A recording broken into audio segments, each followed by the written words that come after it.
definitely. This is really important. Who are you texting? My mom. She's a stickler for grammar. It's D-F-I-N-I. I know, I think I should just Google it just to be sure.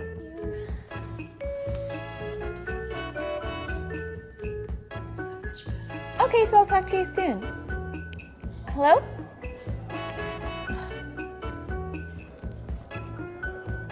Hi, I just wanted to call you back to say goodbye. Oh, Allison, you were always first to these meetings. Thank you, boss. I think it's important. Early bird gets the worm. Uh-huh. Do you want me to email everyone to let them know they're not on time? Oh, no, it's fine. We still have a few minutes. Okay. Smile! Oh, yeah. Okay, let's do it again. No, that's weird. Let's do it more. Leo, can you stand up a little better? We gotta get it right. Look like you're having fun. I'm gonna rearrange everyone. Let me take the picture. Oh, we should move locations. What? Yeah, everyone this way. Do you want to split this? Oh, yeah, sure. Okay. Nice. This is a mess. This and this. No, let's make sure it's even. Oh my God, I'm making such a mess. Better clean it up. Hold on. Oh. It's fine. No.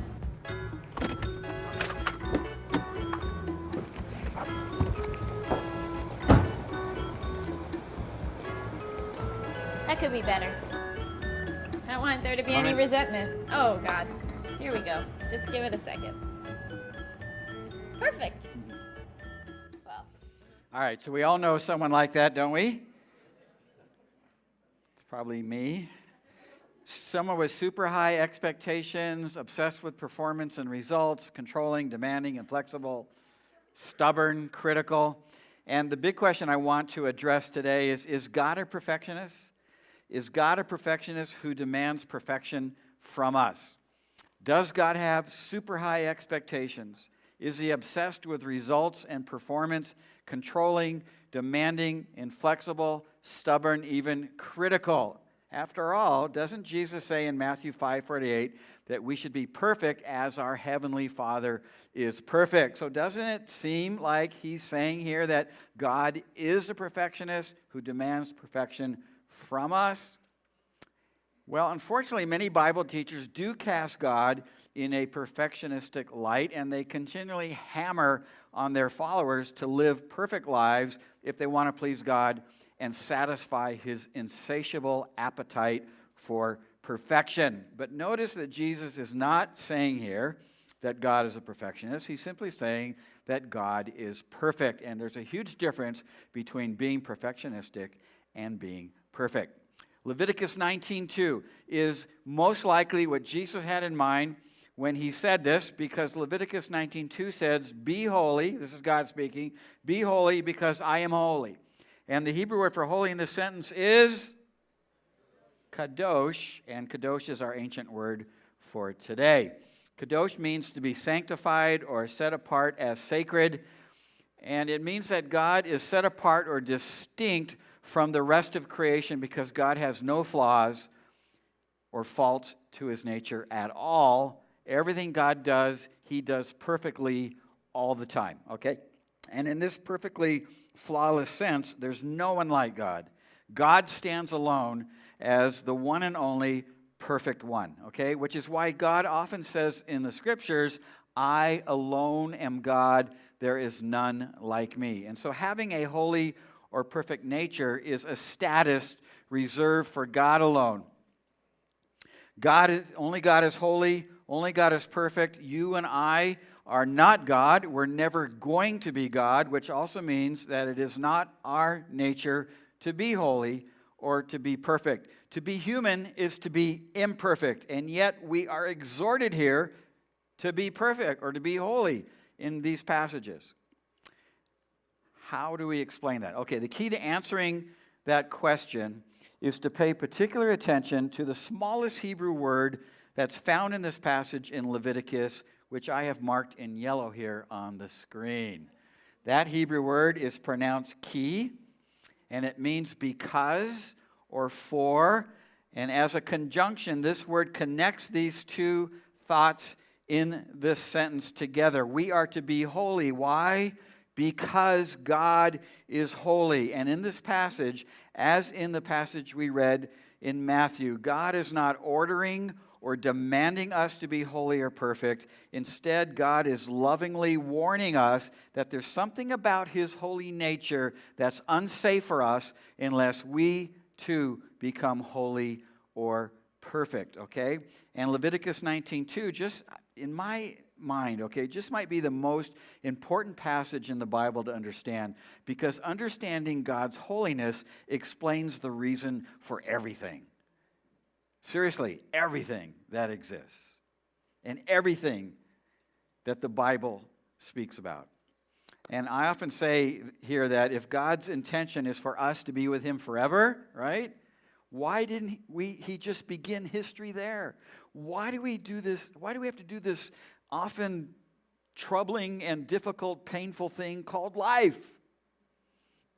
And the answer to that question lies in understanding the holiness of God. We must become holy because God is holy. We must become perfect because God is perfect. And until that happens, getting up close and personal with a holy God is something none of us could survive. So let's probe a little deeper into the meaning of Kadosh. And we're going to start by looking at a very challenging story that takes place in an earlier chapter in the book of Leviticus. This story occurs right after the wilderness tabernacle is constructed, at a time when Aaron and his sons Nadav and Avihu begin performing their priestly duties for the very first time. Here's a rendering of what that temple would have looked like right here. Isn't that awesome picture? That's done by an artist in the Philippines. I bought the license to be able to show it here and have it in my book, but I love it, okay?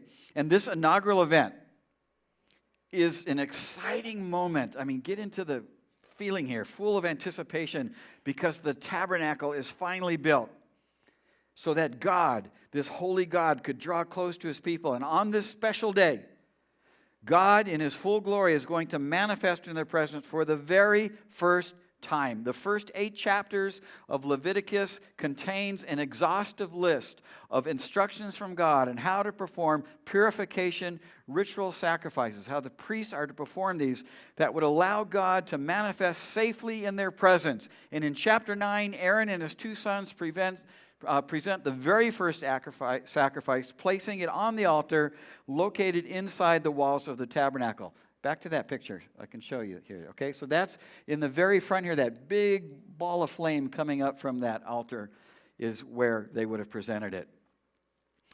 And then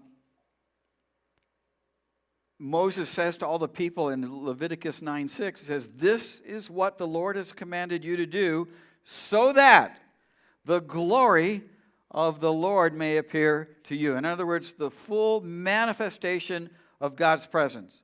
A few moments later, more sacrifices are added to the altar, and then here's what happens next. In Leviticus 9:23 and 24, it says, "Moses and Aaron then went into the tent of meeting, and when they came out, they blessed all the people, and the glory of the Lord appeared to all the people. Fire came out from the presence of the Lord and consumed the burnt offering and the fat portions on the altar, and when all the people saw it, they shouted for joy, and they fell face down on the ground." Yeah. It's quite a moment, isn't it? This is the first time in history that God is appearing in his full glory. And when all the people see it, they begin to shout for joy, and then they fall face down on the ground. Now remember, there's over 3 million men, women, and children in the wilderness with Moses. So this is quite a powerful sight and sound to behold. Shouts of joy, falling down reverence, all at the same time. Wow! We should be so lucky that God would visit us. But suddenly, their joy turns to horror in the very next moment. And this is the challenging part of the story found in Leviticus chapter 10, verse 1 through 3. What I just read ends chapter 9. When you turn the page and go to chapter 10, this is the very next moment. And here's what it says. Aaron's sons Nadav and Avihu took their censers, they put fire in them and, added incense, and they offered unauthorized fire before the Lord, contrary to his command. So, fire came out of the presence of the Lord and consumed them. In the same way, he just consumed the sacrifice. Nadav and Avihu are vaporized. And they died before the Lord. Moses says to Aaron, this is what the Lord spoke of when he said, among those who approach me, I will be proved holy. In the sight of all the people, I will be honored. Aaron remained silent. It's quite a buzzkill, isn't it?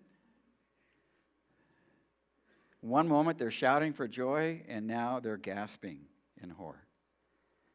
And can you imagine how Aaron, Dad, is feeling right now? He's waited to enjoy this moment with his sons for months. They've rehearsed this inaugural event over and over and over again, but Nadav and Avihu make some kind of procedural error, and God immediately vaporizes them with an intense flame that shoots out directly from his glory, from his presence. And then Moses speaks for God and says, among those who approach me, I will be proved holy. It's perfectly obvious that Nadav and Avihu did something imperfect. It's also obvious that their death is a direct result of performing this fatal error in God's holy presence. Not a great start, and we're told that poor Aaron just stands there and says nothing. Why? Because he knows exactly what happened. And to understand more about what happened in this story, let's go on a holy journey together to see if we can make some holy sense out of this story, okay? I'm going to move pretty quickly through a number of insights on God's holiness, many of which I know are going to be new and fresh for you. So try to hang in there because I promise it will be worth your attention, okay? Exodus 25, verse 8 is where God gives Moses instructions on building the desert tabernacle. He said, have the Israelites make me a sanctuary for me that I might dwell among them. The word for sanctuary in this sentence is mikdash. Mikdash is built upon the same Hebrew root that the word kadosh is built on. Hear how they sound together. Mikdash, kadosh. Can you hear how they're related? And so the mikdash, the sanctuary, is a holy home for Kadosh, Elohim Kadosh, a holy God, all right? And to protect the Israelites from God's glory, God dwelled not in the closest room to the altar called the most holy place. Back to the picture of the temple. So you see the tent structure that once you enter into that first room behind the curtain, that's called the holy place, right? Well, that's not holy enough for God. God resided in the back there. You see where the Shekinah glory is coming out through there, in a room that's called the most holy place, right? He can't just dwell in a holy place. He's got to dwell in the holy of holies. Because remember, the purpose of this tabernacle is to allow God to safely dwell among his people. Up until this point in history, God has been very distant from the people of earth. And even though we can read in some Bible stories where God made rare appearances to a few individuals, mostly in the form of a man, as of now, he's never fully manifested his presence to anyone. But that changes after the newly redeemed Israelites make it to Mount Sinai 50 days after crossing through the supernaturally parted waters of the Red Sea. The Jewish sages tell us that prior to God creating the universe, only his presence filled eternity. It was just the glory of God in the form of a pure, radiant, infinite light. The term for this light in Hebrew is Or Ein Sof, okay? Literally translated as a light without end, meaning an eternal or an infinite light. Remember when Moses first encounters God? This is before he goes to Egypt and goes to Mount Sinai. God appears to Moses in the form of a brightly burning bush that never consumes the bush. And God says to him, take off your shoes, for the ground you are standing on is holy. When Rabbi Saul, the Apostle Paul, first encounters God on the road to Damascus, he appears as a bright light that leaves Saul blind for days to follow. Psalm 36:9 says, "For with God is the fountain of life. In his light we see light." You know, when people come to faith, don't they often say, "I saw the light," right? 1 John 1:5 mentions this illuminating pure attribute of God when it says God is light and in him there's no darkness, meaning that because God is 100% pure light, he is perfect all the time. And when John is given a sneak peek into the eternal home called New Jerusalem, we discover in Revelation 21:23 that there's no more need for the sun or the moon to shine. Why? Because God is the light, and the Lamb is its lamp. Think about that scene. I mean, visualize what this could look like, that all the light that New Jerusalem's going to have comes from God and Yeshua. I mean, things are different. The physics, everything's different.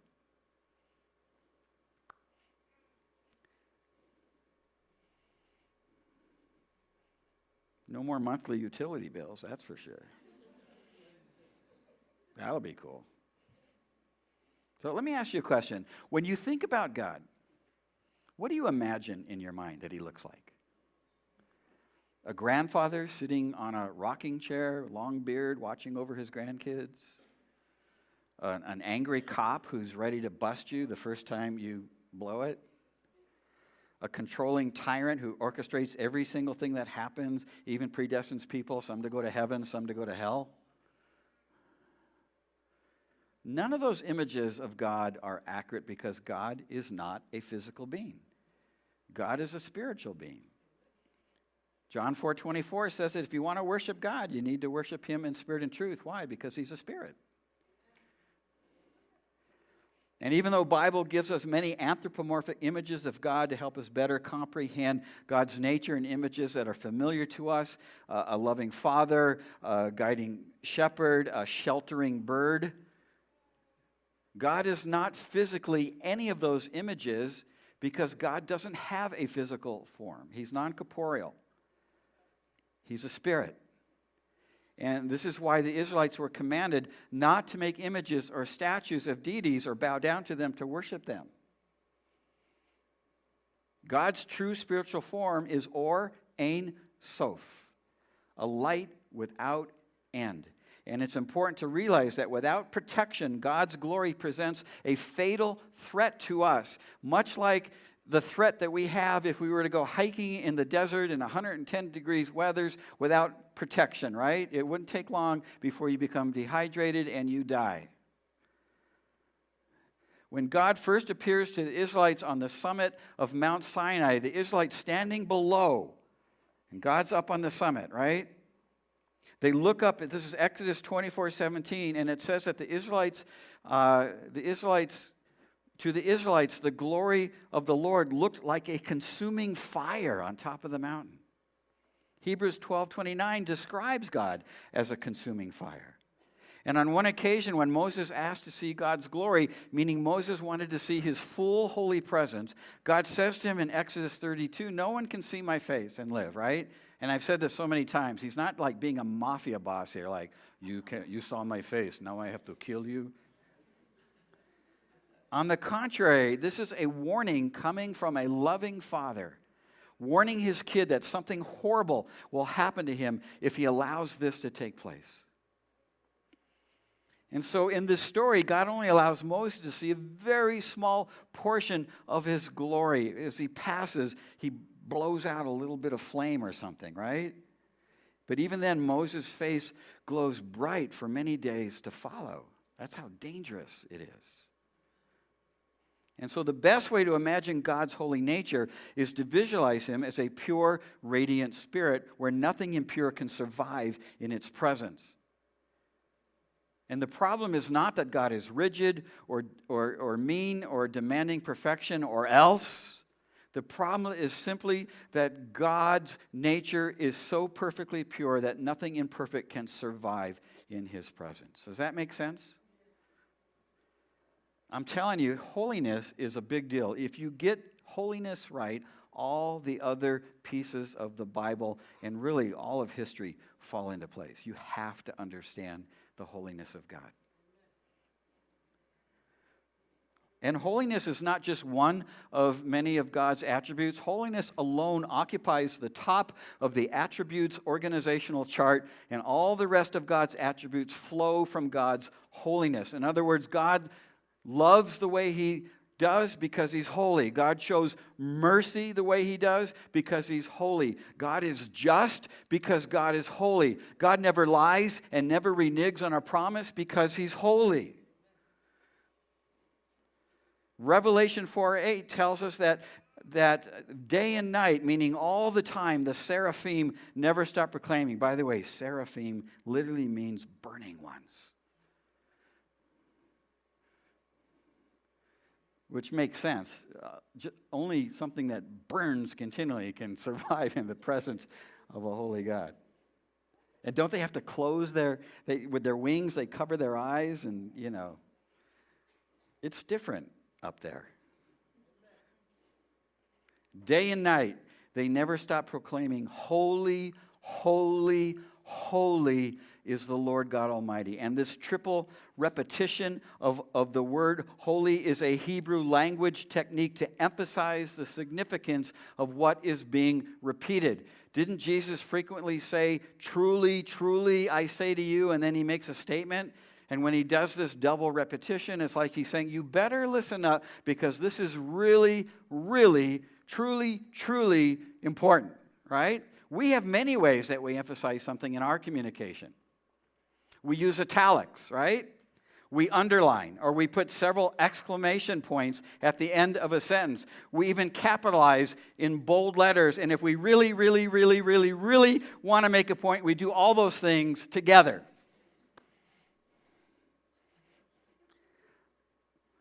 Only the word holy is used in a triple repetition. Nowhere in the Bible will you find God ever saying, or anybody saying, love, love, love is the Lord. Mercy, mercy, mercy is the Lord. Only holiness holds this special triple repetition place because above all else, God is holy. He's set apart, distinct from the rest of creation. There is none like God, not a perfectionist, but perfect in every way. And because God's holy nature presents a problem for us, the Jewish sages postulate that before God could create the universe, he had to contract or conceal or hide his holy nature in some way, because otherwise we couldn't exist in the fullness of his holy presence. And so God created a safe place, a safe space where humanity could survive. And the Jewish sages say he did this by contracting or concealing or hiding his full nature from us. The Hebrew word to describe this contraction or hiding is tzimtzum.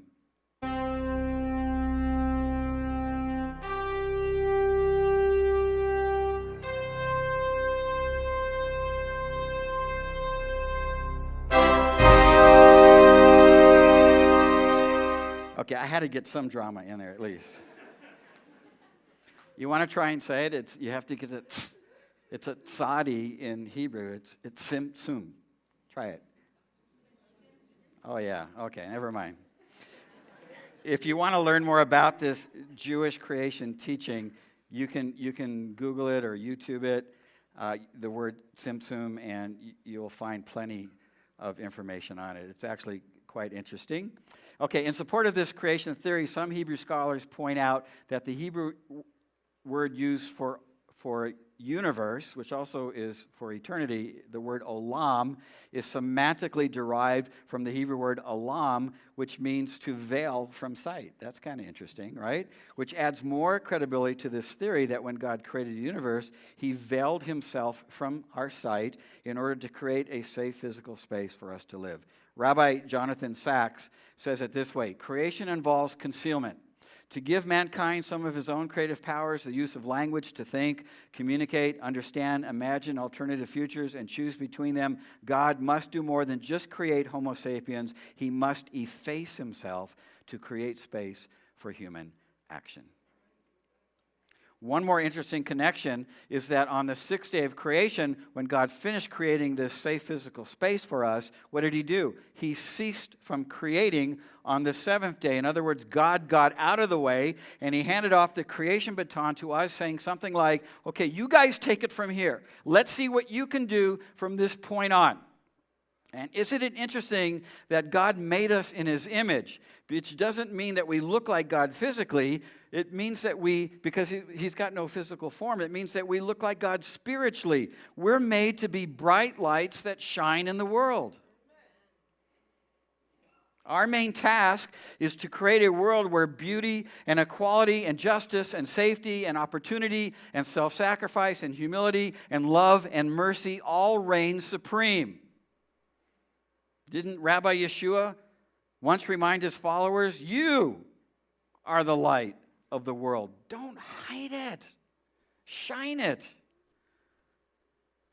And to kick things off early in history, God chose the Jewish people to be the first torchbearers of this light, and the radical instructions of the Torah was to be their torch. 613 radical ways to shine a bright light of love on God and the rest of humanity. And in those instructions, God told them to build him a mikdash, a holy place where the fullness of his glory could safely dwell among the people for the first time since the creation of the universe. Why?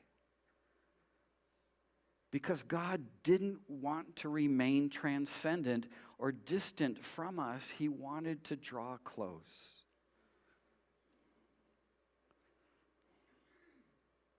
Is this all clicking for you? This is what the tabernacle and all its sacrifices accomplished. As long as the priests attended to those sacrifices exactly the way God instructed them, it created a safe place for God's glory to manifest among his people. Now rewind back to our story in Leviticus 10, where Aaron's sons Nadav and Abihu screw up and they're vaporized. And hopefully you can better understand why this tragedy happened. This is what Aaron knew. Kept silent.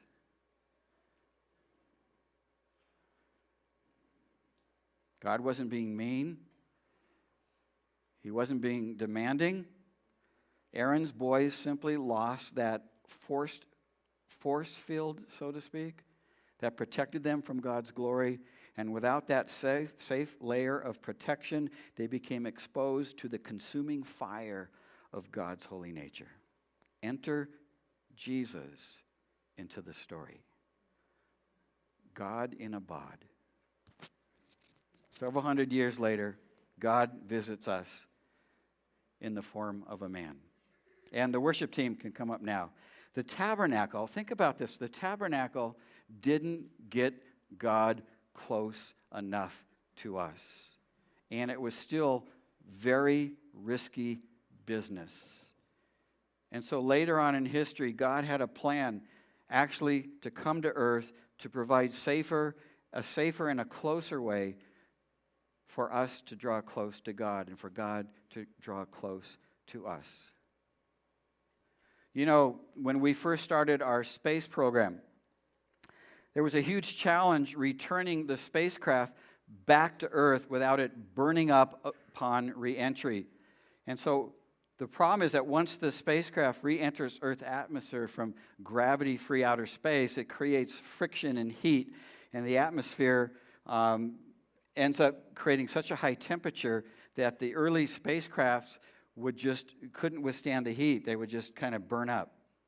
And so NASA scientists designed heat-absorbing shields around the perimeter of the spacecraft that ensured that they would survive re-entry. In the same way, literally in the same way, Jesus is our force field. He is our heat shield. And by his blood, we become holy, imperfect beings covered in the blood of the only Holy One who died and made atonement on our behalf.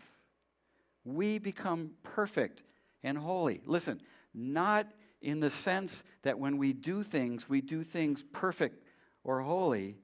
It's a legal declaration. In God's sight, we are holy and blameless. No kidding. Past sins, present sins, future sins, all covered. Read Hebrews 8 through 10 today. It talks about being both our high priest and the sacrifice, right? And as our high priest, he didn't enter a man-made temple. He entered into a heavenly temple, and he didn't offer the blood of animals. He offered his own blood, and he didn't come year after year after year. He came once and for all.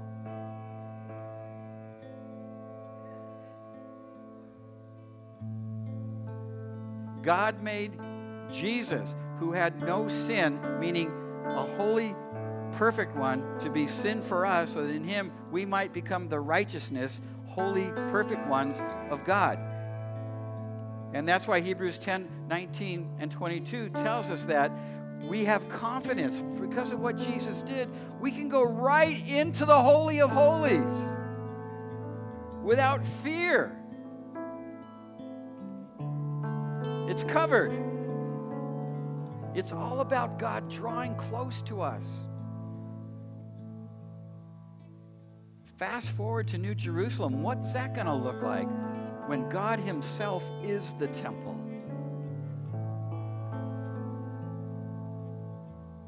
And he provides all the light we ever need. Wow.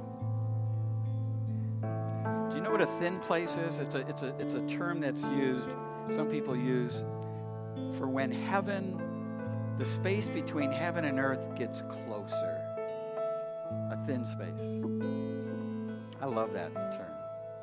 Maybe you've experienced it without even knowing the term. You've been somewhere, maybe in a worship service like this, out running up in the foothills, and all of a sudden the presence of God is just overwhelming. That's a thin space.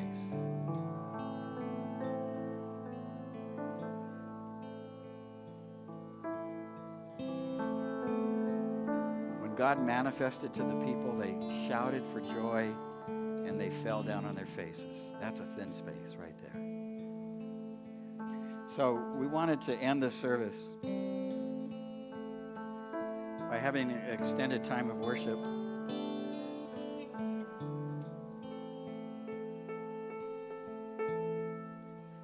And I'll switch to this here. You got it? Hello, hello, hello. There we are.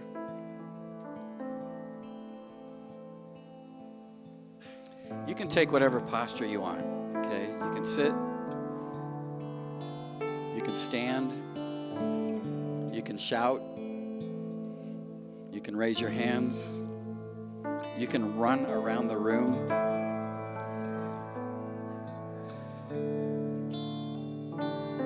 Lord, we invite you to be with us in this next 15 minutes, God.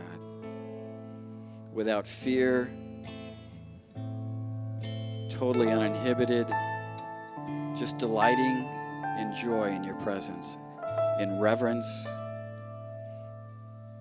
that somehow or another we get to see you. We get to draw close to you as you draw close to us.